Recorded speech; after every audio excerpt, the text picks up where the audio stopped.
Hello दोस्तों, स्वागत है आप सभी का स्टडी राइज यूट्यूब चैनल पर। स्टडी राइज यूट्यूब चैनल पर सोशोलॉजी, पॉलिटिकल साइंस और हिंदी साहित्य की प्रैक्टिस सेट करवाई जा रही है, जो कि आपके आने वाले एग्ज़ाम जैसे TGT, PGT, GIC, LT grade, KVS, net, GRF आदि के लिए काफ़ी हेल्पफुल रहेंगे। तो चलिए फिर शुरू करते हैं आज का वीडियो। आज का क्वेश्चन है क्वेश्चन नंबर 97। हिंदी का प्रथम सूफी कवि है।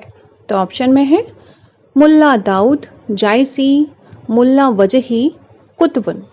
तो राइट आंसर क्या होगा? हिंदी का प्रथम सूफी कवि है तो वो कौन है? मुल्ला दाऊद। कौन है? मुल्ला दाऊद। तो ए ऑप्शन इसका राइट आंसर होगा।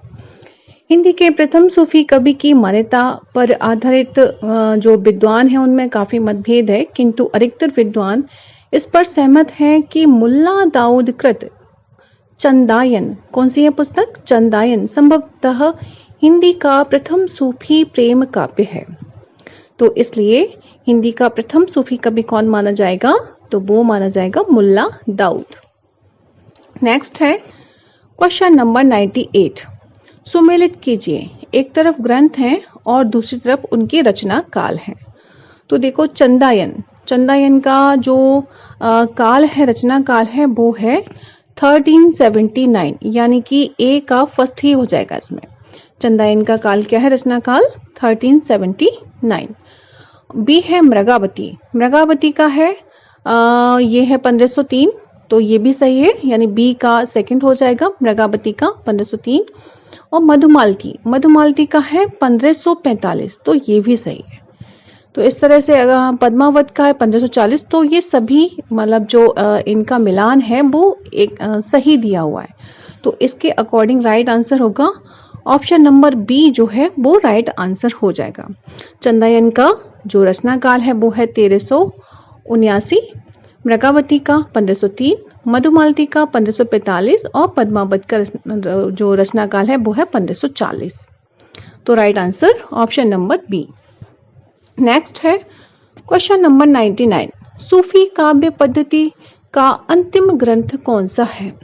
तो ऑप्शन के अकॉर्डिंग ही हमें सही करना होगा, तो जो भी ऑप्शन दिया हो उसके अकॉर्डिंग ही राइट आंसर करना है। तो देखो इसमें यूसुफ जुलेखा, पद्यावत और है मृगावती और इंद्रावती। तो राइट आंसर क्या होगा? सूफी काव्य पद्धति का अंतिम ग्रंथ है वो कौन सा? यूसुफ जुलेखा। कौन सा? यूसुफ जुलेखा। तो इसका ए ऑप्शन राइट आंसर हो जाएगा। सूफी काव्य पद्धति का अंतिम ग्रंथ यूसुफ जुलेखा है, जिसकी रचना 1790 ईस्वी में नवाब शेख निसार ने की थी। किसने की थी? अगर इनका मतलब राइटर भी पूछ लिया जाए कि यूसुफ जुलेखा किसने लिखा है, तो ये किसका है? नवाब शेख निसार जी का है। किसका है? नवाब शेख निसार जी का। और इसका रचना काल जो है वो पीरियड कौन सा है? 1790 ईस्वी। तो ये दोनों तीनों जो बातें हैं वो लाइन कर लीजिएगा कि सूफी काव्य पद्धति का अंतिम ग्रंथ यूसुफ जुलेखा है, जिसकी रचना 1790 ईस्वी में किसने की थी? नवाब शेख निसार जी ने की थी। तो राइट आंसर इसका ऑप्शन नंबर ए। नेक्स्ट है क्वेश्चन नंबर 100। तो सूफी काव्य परंपरा की सर्वश्रेष्ठ रचना है। तो कौन सी रचना है सूफी काव्य परंपरा की सर्वश्रेष्ठ रचना पूछिए इसमें? तो मधुमालती है, या फिर मृगावती है, या माधवानल कामन कंदला है, या फिर पद्मावत है। तो राइट आंसर क्या होगा? सूफी काव्य परंपरा की सर्वश्रेष्ठ जो रचना है वो कौन सी है? पद्मावत है। कौन सी? पद्मावत। तो डी ऑप्शन इसका राइट आंसर होगा। नेक्स्ट है क्वेश्चन नंबर 101। सूफी प्रेमाख्यानक रचनाओं की भाषा कौन सी है? तो ऑप्शन में है अवधी, ब्रज, बुंदेली, खड़ी बोली। तो राइट आंसर क्या होगा? सूफी प्रेमाख्यानक रचनाओं की भाषा है अवधी। कौन सी भाषा है? अवधी भाषा में सूफी प्रेमाख्यानक लिखे गए हैं।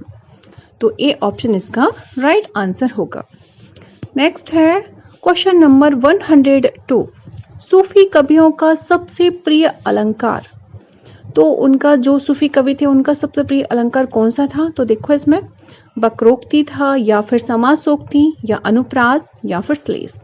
तो राइट आंसर क्या होगा? समासोक्ति। कौन सा? समासोक्ति जो अलंकार है वो सूफी कवियों का सबसे प्रिय अलंकार रहा है। तो बी ऑप्शन इसका राइट आंसर होगा। नेक्स्ट है क्वेश्चन नंबर 103। इनमें से सूफी काव्य धारा के कवि कौन नहीं है? तो कौन नहीं है?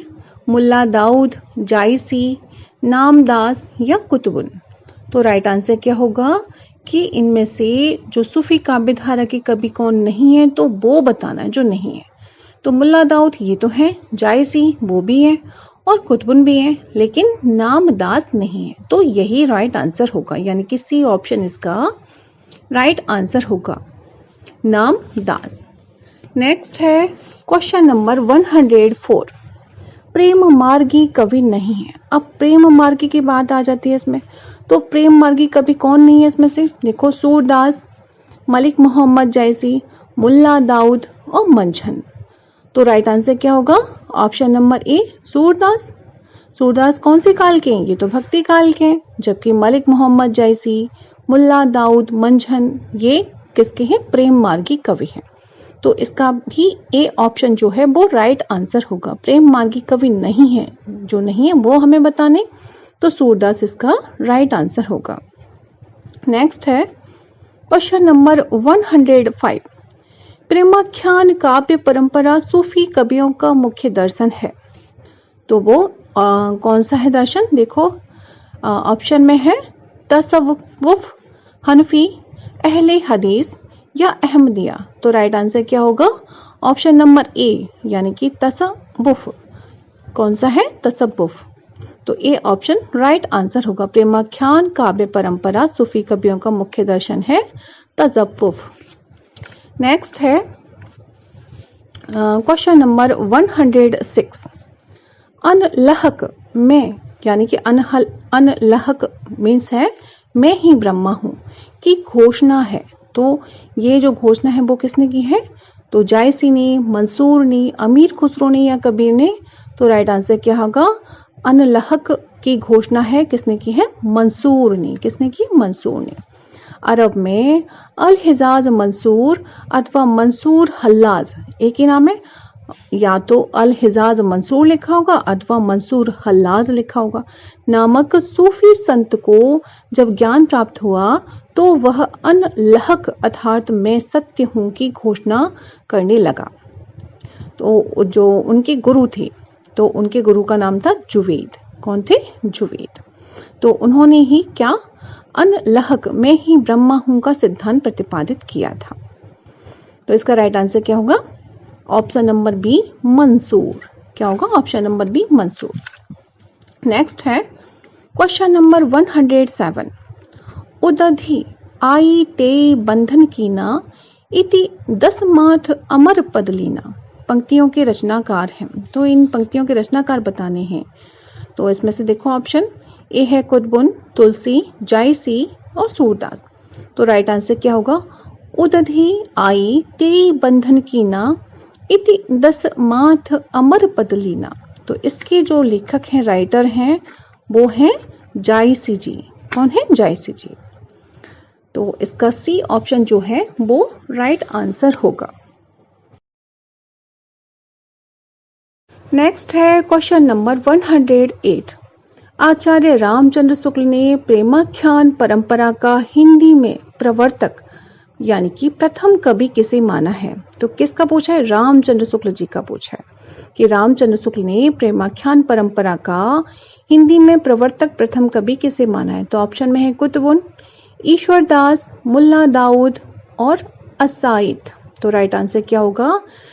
क्योंकि इसमें होगा ए ऑप्शन राइट आंसर होगा, कुतुबुन। कौन होगा? कुतुबुन। तो आचार्य रामचंद्र शुक्ल ने प्रेमाख्यान परंपरा का हिंदी में प्रवर्तक या फिर प्रथम कवि कह लो किसे माना है? कुतुबुन जी को। तो ए ऑप्शन राइट आंसर होगा। नेक्स्ट है क्वेश्चन नंबर 109। आचार्य रामचंद्र शुक्ल प्रेमाख्यान परंपरा की पहली रचना किसे मानते हैं? अब आचार्य रामचंद्र शुक्ल के ही बारे में बताया जा रहा है कि उन्होंने पहली रचना किसे माना है और सूफी काव्य का यानी प्रेमाख्यान परंपरा का प्रथम कवि किसे माना है और प्रथम रचना वो कौन सी मानते हैं। तो उनके अनुसार कौन सी है रचना? सत्यवती कथा है, चंदायन है, मृगावती है या फिर हंसावली है। तो राइट आंसर क्या होगा? ऑप्शन नंबर सी यानी कि मृगावती।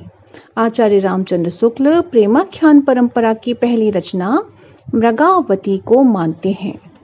किसे मानते हैं? मृगावती को। तो सी ऑप्शन इसका राइट आंसर होगा। नेक्स्ट है क्वेश्चन नंबर 111। कुतुबुन के गुरु का नाम है। तो कुतुबुन के गुरु का नाम क्या है? सैयद अशरफ, दामो, मेहंदी बुरहान या शेख बुरहान। तो राइट आंसर क्या होगा? कुतुबुन के गुरु का नाम है शेख बुरहान। क्या है? शेख बुरहान, यानी कि डी ऑप्शन इसका राइट आंसर होगा। नेक्स्ट है क्वेश्चन नंबर 112।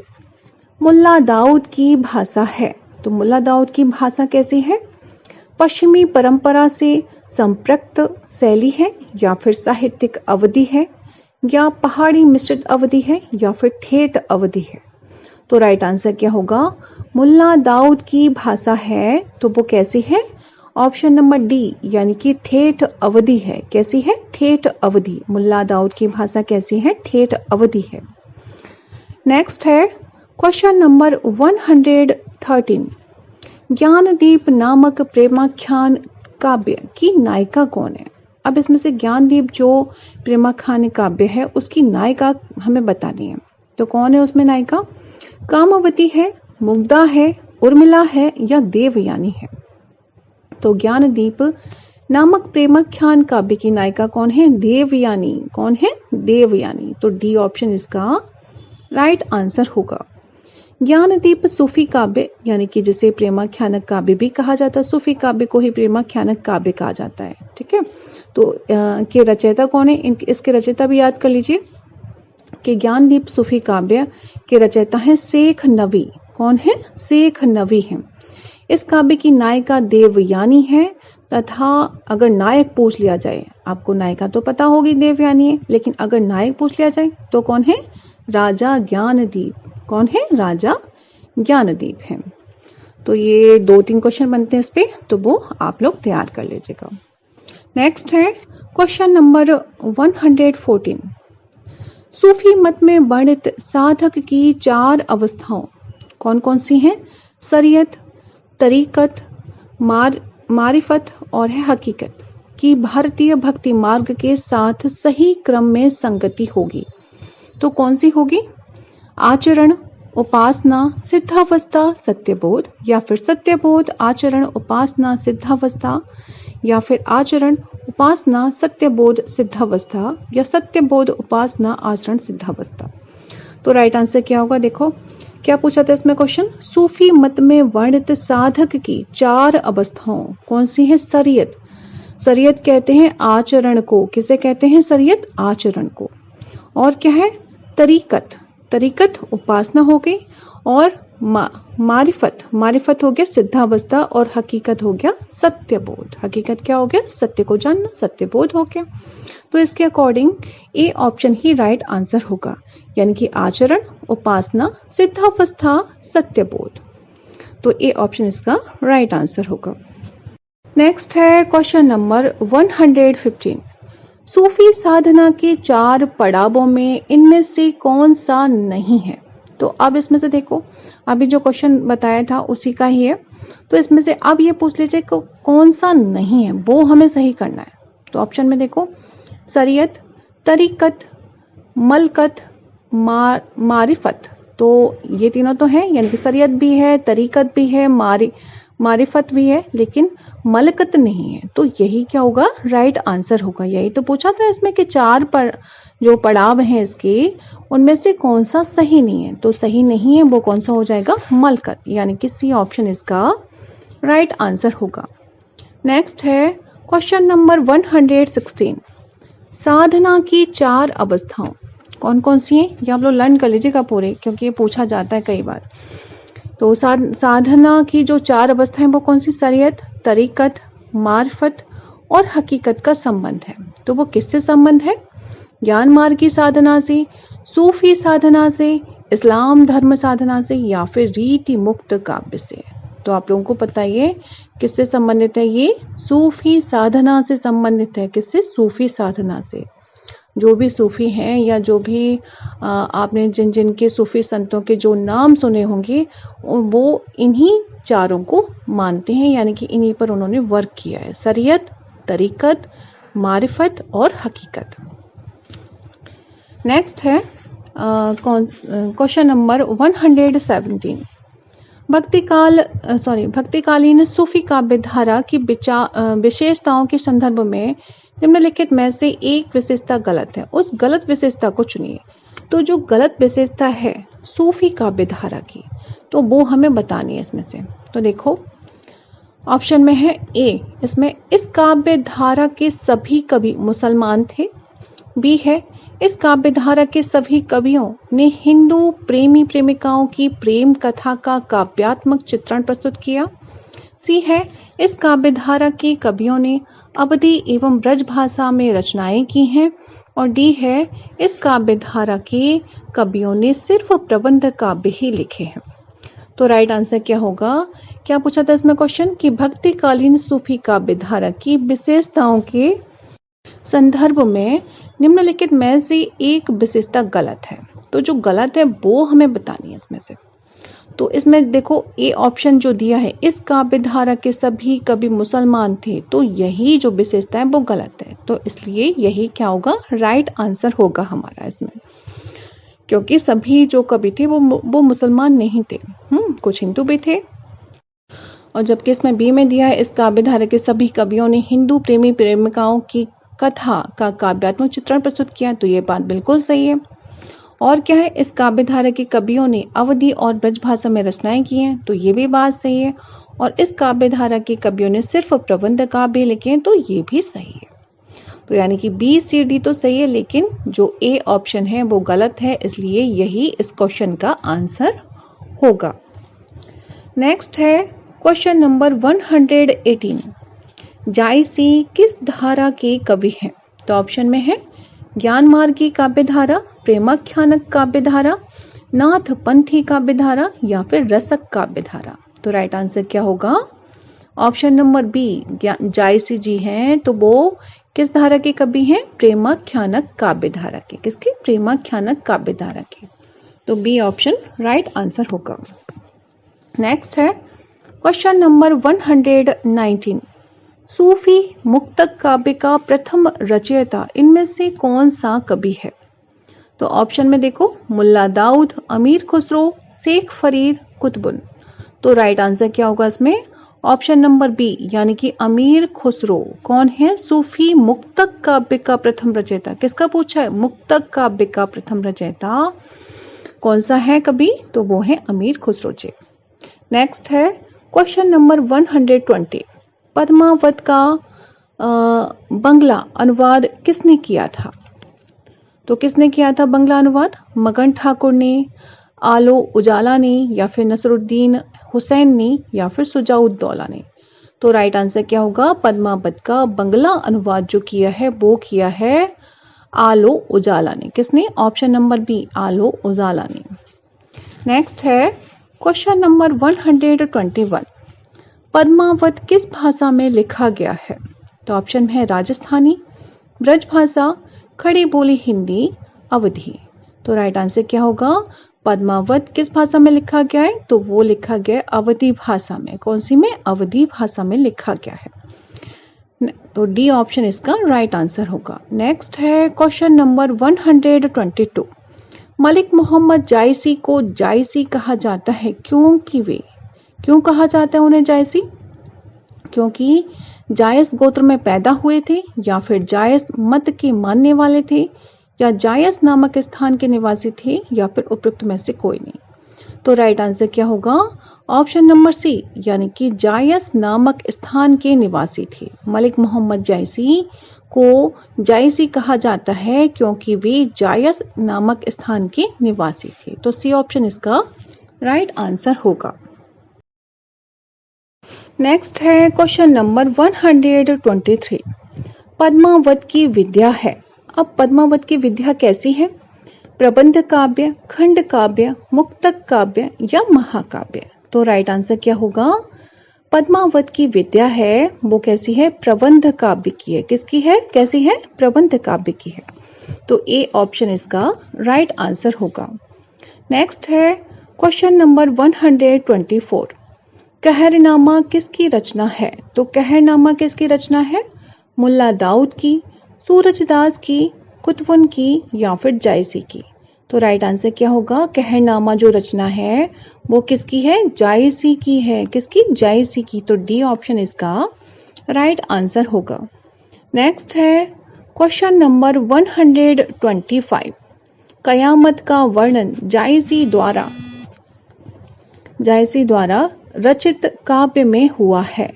तो किस में हुआ है? अखरावट में, आखिरी कलाम में, पद्मावत में, किसी में नहीं। तो राइट आंसर क्या होगा? कयामत का वर्णन जायसी द्वारा रचित जो काव्य है वो है आखिरी कलाम। क्या है? आखिरी कलाम में हुआ है। कयामत का वर्णन किस में हुआ है? जो कयामत का वर्णन किया है जायसी जी ने आखिरी कलाम में किया है। तो बी ऑप्शन इसका राइट आंसर होगा। नेक्स्ट है क्वेश्चन नंबर 126। मलिक मोहम्मद जायसी की प्रसिद्ध प्रबंध काव्य का क्या नाम है? तो ये तो आप सभी को पता ही है कि मलिक मोहम्मद जायसी के प्रसिद्ध प्रबंध काव्य का क्या नाम है? क्या है? तो पद्मावत है। इसमें दिया हुआ ऑप्शन नंबर बी पद्मावत। तो बी ऑप्शन राइट आंसर होगा। नेक्स्ट है क्वेश्चन नंबर 127। पद्मावत के रचनाकार का नाम है। तो ये भी आपको पता है क्या है पद्मावत के रचनाकार का नाम? तो देखो इसमें ऑप्शन नंबर डी दिया हुआ है। क्या? मलिक मोहम्मद जायसी। पद्मावत के रचनाकार कौन है? मलिक मोहम्मद जायसी जी हैं। नेक्स्ट है क्वेश्चन नंबर 128। अखरावट काव्य कृति के रचयिता कौन है? तो अखरावट काव्य जो है तो उसके रचयिता कौन है? मलिक मोहम्मद जायसी हैं या कुतुबुन हैं, मंजन हैं या उस्मान हैं? तो राइट आंसर क्या होगा? Option number A Malik Muhammad Jayasi. कौन है? मलिक मोहम्मद जायसी। तो ए ऑप्शन इसका राइट आंसर होगा। नेक्स्ट है क्वेश्चन नंबर 129। जायसी के सर्वोत्कृष्ट ग्रंथ का नाम है। तो जायसी के सर्वोत्कृष्ट ग्रंथ का नाम क्या है? आखिरी कलाम, अखरावट, मधुमालती, पद्मावत। तो राइट आंसर क्या होगा? ऑप्शन नंबर डी यानी कि पद्मावत। जायसी के सर्वोत्कृष्ट जो ग्रंथ है वो कौन सा? सबसे ज्यादा फेमस कौन सा है? तो पद्मावत है वो। नेक्स्ट है क्वेश्चन नंबर 130। पद्मावत है। तो पद्मावत है क्या है? पद्मावत एक त्रासदी है, मुक्तक काव्य है, गेय काव्य है या फिर आत्म वक्तव्य है? तो राइट आंसर क्या होगा कि पद्मावत जो है वो एक त्रासदी है। क्या है? एक त्रासदी है। तो ए ऑप्शन इसका राइट आंसर होगा। देखो जो मलिक मोहम्मद जायसी द्वारा जब पद्मावत लिखा गया था तो वो कब लिखा गया था? 1540 में लिखा गया था। तो पद्मावत और इसमें क्या था? एक क्वेश्चन इंपॉर्टेंट कि पद्मावत जो है वो अवधी भाषा में लिखा गया है। चूंकि पद्मावत एक प्रेमाख्यानक प्रबंध काव्य है। कैसा काव्य है? प्रबंध काव्य है जिसमें चित्तौड़ के राजा रत्नसेन तथा सिंहल की राजकुमारी पद्मावती के विवाह एवं विवाहेतर जीवन का चित्रण मार्मिक रूप से हुआ है। ठीक है? कैसे हुआ है? एक तो पहले उनका विवाह किस तरह से हुआ, फिर विवाह के बाद उनका किस तरह से जो जीवन चरित्र रहा है, जो जीवन का जो चित्रण रहा है वो क्या माना गया है? इसलिए उसे एक त्रासदी माना जाता है। क्या माना जाता है? त्रासदी माना जाता है। तो इसीलिए पद्मावत है क्या है? एक त्रासदी है। ठीक है? अगर यहाँ पे प्रबंध काव्य होता तो वो तो ठीक होता, लेकिन वो ऑप्शन में है नहीं है। या तो प्रबंध काव्य हो या फिर एक त्रासदी हो, तो उसमें से हमें एक सही करना पड़ेगा। तो इस जो राइट आंसर होगा वो क्या होगा? ऑप्शन नंबर ए एक त्रासदी। नेक्स्ट है क्वेश्चन नंबर 131। क्वेश्चन रिपीट हो गया है। पद्मावत के रचयिता कौन है? तो आपको पता ही है पद्मावत के रचयिता कौन है। तो जायसी जी हैं। इसमें बी ऑप्शन दिया हुआ है। नेक्स्ट है क्वेश्चन नंबर 132। पद्मावत किस भाषा में लिखा गया है? तो वो अवधी भाषा में लिखा गया है। ऑप्शन नंबर ए दिया गया है, अवधी भाषा। नेक्स्ट है क्वेश्चन नंबर 133 पद्मावत किस भाषा में लिखा गया है? तो ये क्वेश्चन रिपीट हो गया है, अवधी भाषा में लिखा गया है। नेक्स्ट है क्वेश्चन नंबर 134 पद्मावत के अनुच्छेदों का नाम है। तो पद्मावत के अनुच्छेदों का नाम क्या है? सर्ग, कांड, खंड, अंक। तो राइट आंसर क्या होगा? ऑप्शन नंबर सी, खंड है। क्या है? खंड। पद्मावत के अनुच्छेदों का नाम है खंड। नेक्स्ट है क्वेश्चन नंबर 135 पद्मावत में रत्नसेन किसका प्रतीक है? तो रत्नसेन किसका प्रतीक बताया पद्मावत में? तो मन का है या बुद्धि का है, अहंकार का है या हृदय का है? तो पद्मावत में रत्नसेन जो है वो मन का प्रतीक है। किसका है? मन का प्रतीक है। नेक्स्ट है क्वेश्चन नंबर 136 पद्मावत में मन का प्रतीक कौन है? तो अभी बताया था, तो कौन है इसमें? नागमती, शुवा, पद्मावती या फिर राजा रत्नसेन। तो जो पद्मावत में मन का प्रतीक जो है तो वो कौन है? राजा रत्नसेन है। कौन है? रत्नसेन। तो इसका डी ऑप्शन राइट आंसर होगा। नेक्स्ट है क्वेश्चन नंबर 137 पद्मावत में पद्मिनी प्रतीक है। तो पद्मिनी किसकी प्रतीक है? साधक की है या फिर शैतान की है या परम सत्ता की है या फिर प्रकृति की है? तो पद्मावत में पद्मिनी प्रतीक है किसकी? परम सत्ता की है। किसकी है? परम सत्ता की। तो सी ऑप्शन इसका राइट आंसर होगा। नेक्स्ट है क्वेश्चन नंबर 138 पद्मावत में गुरु का प्रतीक कौन है? अब गुरु का प्रतीक हमें बताना है। तो ऑप्शन में है नागमती, पद्मावती, सुआ, रत्नसेन। तो राइट आंसर क्या होगा? पद्मावत में गुरु का प्रतीक कौन है? तो वो है सुआ। कौन है? सुआ। तो सी ऑप्शन इसका राइट आंसर होगा। नेक्स्ट है क्वेश्चन नंबर 139 राघव चेतन इनमें से किस सूफी काव्य का पात्र है? अब हमें ये बताना है, पद्मावत पे तो बहुत सारे क्वेश्चंस देख लिए हमने, अब हमें बताना है कि राघव चेतन जो है इनमें से किस सूफी काव्य का पात्र है? तो बताओ, मधुमालती या फिर मृगावती, पद्मावत, चंदायन। तो ये भी किसका है? पद्मावत का। यहाँ पे बच्चे गलत कर देते हैं, तो ये आप लोग अच्छे से लर्न कर लीजिएगा। राघव चेतन भी है, किसमें है? पद्मावत में है। तो सी ऑप्शन इसका भी राइट आंसर होगा। देखो, पद्मावत से हमें यह ज्ञात होता है कि राजा रतन सेन के दरबार में राघव चेतन नाम का एक पंडित था। कौन था? राघव चेतन नाम का एक पंडित था और उसे यक्षिणी सिद्धि थी। कौन सी सिद्धि थी? यक्षिणी सिद्धि थी। उसे अवैधिक आचरण पर क्रुद्ध होकर राजा ने उसे देश निकाला दे दिया था और राघव चेतन प्रतिशोध की भावना से दिल्ली चला गया। उसने अलाउद्दीन से पद्मावती के सौंदर्य का वर्णन किया। तो राइट आंसर क्या होगा? Option number C, Padmavat. Next है क्वेश्चन नंबर 140 पद्मावत के रतन सेन की पत्नी का नाम क्या है? तो पत्नी का नाम क्या था? कमलावती, नागमती या फिर वेदवती या फिर मृगावती। तो राइट आंसर क्या होगा? ऑप्शन नंबर बी, यानी कि नागमती नाम था। क्या था? नागमती। पद्मावत के रतन सेन की पत्नी का नाम क्या था? नागमती। नेक्स्ट है क्वेश्चन नंबर 141 इनमें से कौन सी कृति जायसी की अक्षय कीर्ति के आधार पर रची गई है? तो आपको पता ही है कौन सी कृति उनकी? पद्मावत, यानी कि ए ऑप्शन इसका राइट आंसर होगा। नेक्स्ट है पद्मावत को समासोक्ति किसने कहा है? तो समासोक्ति किसने कहा है? ऑप्शन में देखो, गणपति चंद्र गुप्त ने या फिर आचार्य रामचंद्र शुक्ल ने, माता प्रसाद गुप्त ने या फिर राम कुमार वर्मा ने। तो राइट आंसर क्या होगा? पद्मावत को समासोक्ति किसने कहा है? तो वो कहा है आचार्य रामचंद्र शुक्ल जी ने। किसने कहा है? आचार्य रामचंद्र शुक्ल जी ने। बी ऑप्शन राइट आंसर होगा इसका। नेक्स्ट है क्वेश्चन नंबर 143 निम्नलिखित में से कौन सा कथन पद्मावत के बारे में सही नहीं है? तो ऑप्शन में देखो, इसमें प्रेम के लोक धर्मी स्वरूप का चित्रण हुआ है, इसमें दोहा चौपाई की शैली अपनाई गई है यह भारतीय लोक कथा पर आधारित प्रबंध काव्य है और पद्मावत की काव्य शैली प्रौढ़ और गंभीर नहीं है। तो इसमें से जो सही नहीं है वो हमें बताना है।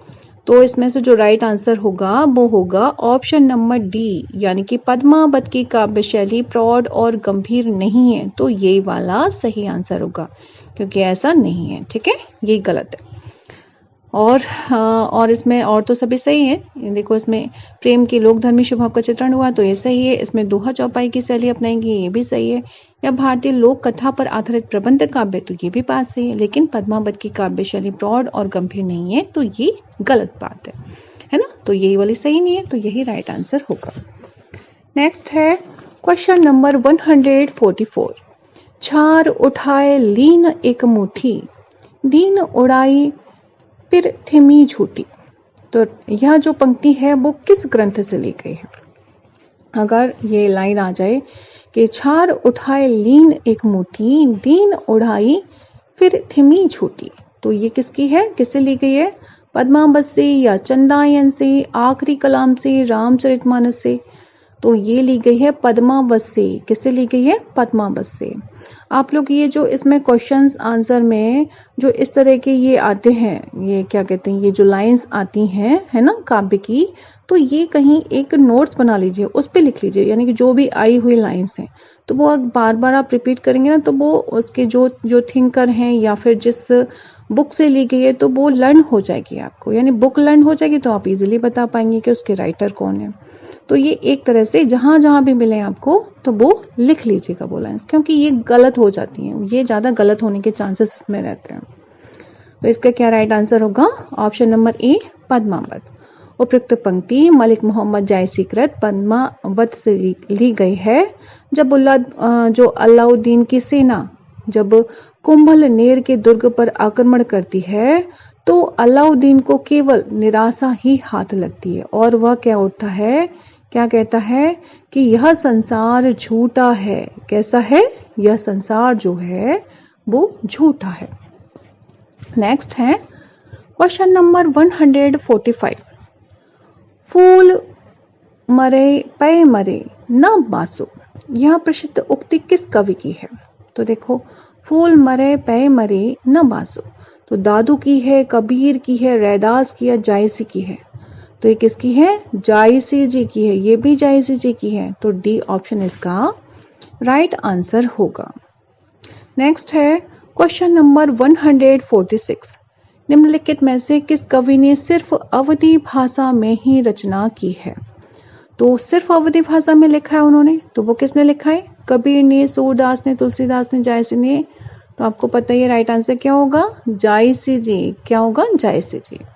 तो डी ऑप्शन इसका राइट आंसर होगा। जायसी की भाषा जो है वो कैसी है? ठेठ अवधी है। कैसी है? ठेठ अवधी है। तो डी ऑप्शन इसका राइट आंसर होगा। तो फ्रेंड्स, आज के लिए बस इतना ही। मिलते हैं नेक्स्ट वीडियो में। तब तक पढ़ते रहिए और अपने लक्ष्य की तरफ आगे बढ़ते रहिए। Thanks for watching my video.